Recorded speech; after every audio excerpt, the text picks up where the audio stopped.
पीला सोना से काली कमाई। आप देख रहे हैं हमारा विशेष। बिहार में अवैध बालू खनन का खेल लगातार जारी है। बालू माफिया की चांदी है तो राजस्व को चूना लग रहा है और कई अवसरों पर गाज भी गिरी, लेकिन पीले सोने से काली कमाई का धंधा बंद नहीं हुआ। देखिए स्पेशल रिपोर्ट।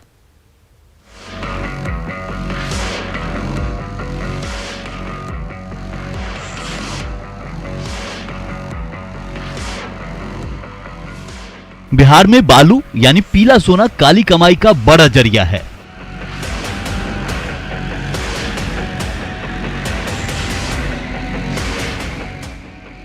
बालू आज हर शहर के निर्माण की बुनियाद है। शॉपिंग मॉल्स, बड़ी ऊंची इमारतें, सड़कें या आधारभूत कोई भी काम करना हो तो बालू का सबसे ज्यादा डिमांड है। बिहार की नदियों की तलहटी में, किनारों पर और पाट में बेहिसाब बालू बिखरा पड़ा है। लेकिन बालू की इतनी जबरदस्त डिमांड है कि पूरे बिहार में हर नदी का तट खंगाला जा रहा है।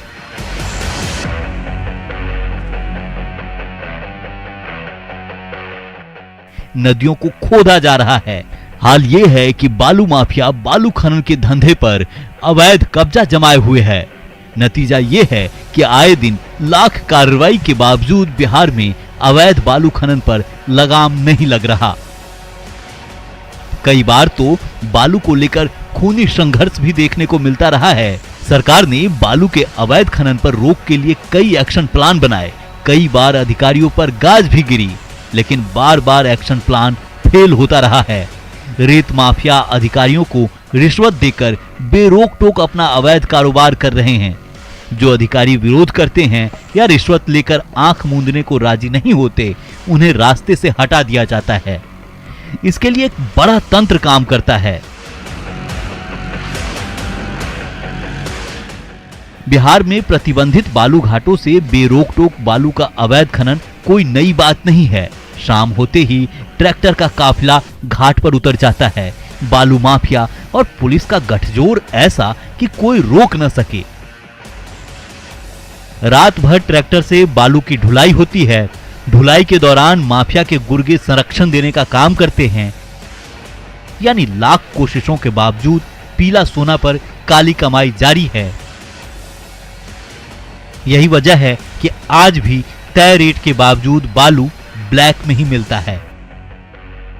Bureau report, news 18।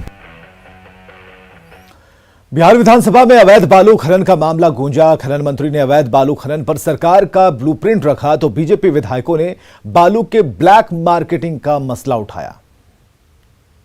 खनन पर प्रतिबंध लगाने हेतु पूर्णतः कटिबद्ध है। बिहार में बालू पर राजनीति की इमारत खड़ी हो रही है। बिहार विधानसभा में मानसून सत्र के दौरान सुनहरे रेत की गूंज सुनाई दी। खनन मंत्री जनकराम ने दावा किया कि सरकार अवैध बालू खनन को लेकर गंभीर है। इसके लिए लगातार कार्रवाई की जा रही है। सरकार अवैध खनन पर प्रतिबंध लगाने हेतु पूर्णतः कटिबद्ध है। बिहार खनिज समाधान अवैध खनन परिवहन एवं भंडारण निवारण संशोधन नियमावली 2021 अधिसूचित किया गया है कि जिसमें अवैध खनन में लिप्त वाहनों की राजसात करने और 4 लाख रुपए तक समन की राशि के साथ खनिज स्वामित्व का 25 गुना जुर्माना लेने का प्रावधान किया गया है। अवैध खनन पर रोक लगाने हेतु लगातार छापामारी, प्राथमिकी, गिरफ्तारी, जुर्माने की वसूली आदि की कार्रवाई की जा रही है। मंत्री जनकराम ने अवैध बालू खनन के खिलाफ एक्शन पर पूरा डेटा भी पेश किया। चालू वित्तीय वर्ष में राज्य में दिनांक 30/6/21 तक 4180 छापामारी, 750 प्राथमिकी, 538 गिरफ्तारी, दंड के रूप में 2,64,089 रुपये की वसूली की गई है। साथ ही अवैध खनन में संलिप्त लोगों की मदद पहुंचाने या उनसे सांठ-गांठ रखने वाले विभिन्न विभाग के पदाधिकारियों पर भी आर्थिक अपराध इकाई द्वारा की गई जांच के आलोक में अनुशासनिक कार्रवाई की जा रही है। जैसे ही मंत्री जनकराम ने अपनी बात खत्म की, बीजेपी विधायक राम प्रवेश राय ने सवाल दाग दिए। पूछा, जब सरकार ने अधिसूचना द्वारा मात्र 20% दर बढ़ाने की बात कही थी तो बालू के खनन दर में 50% का एकाएक इजाफा सरकार ने क्यों किया? जवाब में मंत्री जनकराम ने कहा कि सिर्फ 2 कंपनियों ने इसका विरोध किया। इन 2 कंपनियों ने सरकार को राजस्व का चूना भी लगाया है। मैं माननीय मंत्री से इतना जानना चाहता हूं कि क्या एक बार राज्य सरकार ने एक अधिसूचना द्वारा मात्र 20% दर बढ़ाने की बात की थी, फिर भी 50% दर बढ़ाने का औचित्य क्या था, जबकि इसका प्रभाव आम जनता पर पड़ने वाला था। 2 कंपनी को छोड़ करके बिहार में जितने हमारे लेसी है, सेटली है, 50% के दर से जो वृद्धि हुआ उन्होंने मान्य किया, स्वीकार किया। बाकी बिहार में 2 ब्रॉडसन है, आदित्य है, कंपनी ही इस तरह का आरोप लगाई। बिहार के राजस्व को किसी तरह उन्होंने छुपाने का या गबन करने का उनका मानसिकता रही है। लेकिन बिहार की जितनी कंपनियां हैं बालू जो सेटली है, वो इस पर कहीं इस तरह की आपत्ति नहीं किया है। तो राजस्व को ध्यान में रखते हुए इस तरह का कदम उठाया गया है, 50% की वृद्धि करके उनको दिया गया है खनन करने के लिए। इस तरह के बिहार में कोई विरोध नहीं किया, उन्होंने लिखित दिया है, जिसके वजह से ऐसा कदम उठाया गया है। मंत्री जनकराम ने जैसे ही जवाब खत्म किया, एक बार फिर बीजेपी विधायक ने सवाल दाग दिए। पूछा, क्या ये बात सही है कि बढ़े हुए दर की वजह से गया, कैमूर, लखीसराय, जमुई जैसे जिलों में बंदोबस्तधारियों ने काम करना बंद कर दिया था? जिस पर मंत्री जी ने एक बार फिर उन कंपनियों का जिक्र किया जिसने सरकार को राजस्व का चूना लगाया है। इस तरह के जवाब के बाद मैं जानना चाहता हूं कि क्या यह बात सही है कि बढ़े हुए 50% दर के कारण गया, कैमूर, लखीसराय, जमुई इत्यादि जगहों पर बालू बंदोबस्तधारियों ने काम करना बंद कर दिया था? मुझे लगता है कि हमने जवाब दिया है। बिहार की जितनी कंपनियां थी, जिसमें 2 कंपनी राजस्व को चूना लगाने हेतु ऐसे उन्होंने कदम उठाया, तो उनके कदम उठाने के बाद से सरकार ने इतनी तत्परता कार्रवाई की है कि बाकी जगहों पे अवैध खनन न हो सके। लगातार टास्क फोर्स के माध्यम से छापामारियां चल रही है। पूर्व के भी रिकॉर्ड अगर जांच किया जाए तो इतनी बड़ी छापामारी, इतनी बड़ी कार्रवाई ये अब तक की सरकार में ही संभव हुआ, पूर्व में कभी संभव नहीं हो सका था। एक बार फिर बीजेपी विधायक राम प्रवेश राय ने बालू बंदोबस्तधारियों की सुरक्षा का सवाल उठाया, जिस पर मंत्री जनकराम ने पूरे मामले में कार्रवाई का ब्यौरा दिया। क्या जब पुनः 2021 में पटना, भोजपुर, छपरा, औरंगाबाद, रोहतास के बंदोबस्तधारियों ने 50% बढ़े हुए दर पर काम करने के लिए राजी थे, तब अवैध खनन करने वाले माफियाओं से उन्हें प्रशासनिक सुरक्षा प्रदान क्यों नहीं की गई? सुरक्षा प्रदान करने ही हेतु आपने देखा होगा, ये पहली बार जिला के जिला कप्तान हो, अंचलाधिकारी हो, खनन के माइनिंग इंस्पेक्टर हो, ये तमाम बड़े बड़े अधिकारियों, और इतना ही नहीं, निगरानी विभाग इकाई द्वारा इसमें जांच चल रही है। जैसे जैसे जांच सामने आ रही है उनके ऊपर कार्रवाई बड़ी से बड़ी करने की सरकार मादा रखती है और कार्रवाई हो भी रही है। इसके बाद बीजेपी विधायक संजय सरावगी ने बालू को लेकर चिंता जाहिर की। पूछा, सरकार ने जब रेट तय कर दिया तो फिर आम लोगों को बालू क्यों नहीं मिल रहा है? इस सवाल पर भी मंत्री जनकराम ने बेबाकी से जवाब दिया। ये माननीय मंत्री जी से पूछना चाहता हूं कि क्या बालू की जो समस्याएं हो रही है, हम लोगों ने अखबार में पढ़ा है कि 4500 कुछ रुपया में सरकार ने निर्णय किया है, तो मेरा यह कहना है कि सरकार का जो निर्णय है 4500 कुछ रुपया बालू का, क्या वो आम जन को जो है उपलब्ध नहीं हो रहा है? क्या इस पर माननीय मंत्री जी कुछ कहना चाहते हैं? माननीय अध्यक्ष महोदय जी के माध्यम से हम सदन को अवगत कराना चाहते हैं कि जैसे माननीय सदस्य ने ये सवाल उठाए कि 40 या 4500 रुपये के दर से हम आम लोगों को बालू मुहैया कराना चाहते हैं। मेरी सरकार कटिबद्ध है, न्याय के साथ सुशासन की सरकार मेरी चल रही है। इस कड़ी में आपको बताना चाहते हैं कि जब चालान 35 और 4000, 3000 के रेट से सेटली उठाते हैं और उसको मार्केट में ले जाकर के वो 10,000 और 15,000 का रेट बेचते हैं, इसके लिए भी सरकार ने टास्क फोर्स का गठन किया है। जहां बालू की मंडी लगती है, अगर अवैध रूप से वह बालू को मार्केट में हाई रेट से बेचते हैं, उस पर वहाँ के अंचलाधिकारी, वहाँ के लोकल थाना प्रभारी, हमारे माइनिंग इंस्पेक्टर औचक निरीक्षण करे। और सरकार ने बालू को रेट भी फिक्स कर दिया है। आज से 1 सप्ताह पहले बालू का रेट फिक्स हो चुका है।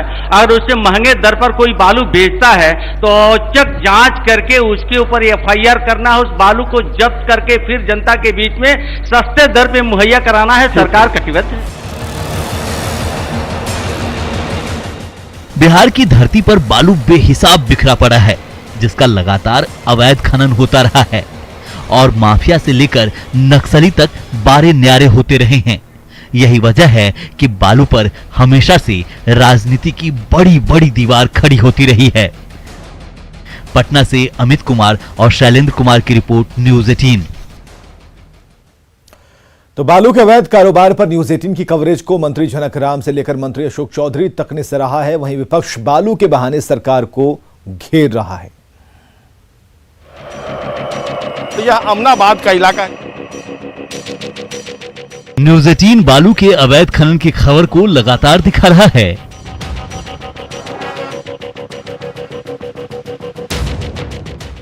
हमारे ऑपरेशन पीला सोना का असर है कि सरकार एक्शन में है और मंत्री जनक राम खुद न्यूज़ 18 को थैंक यू कह रहे हैं।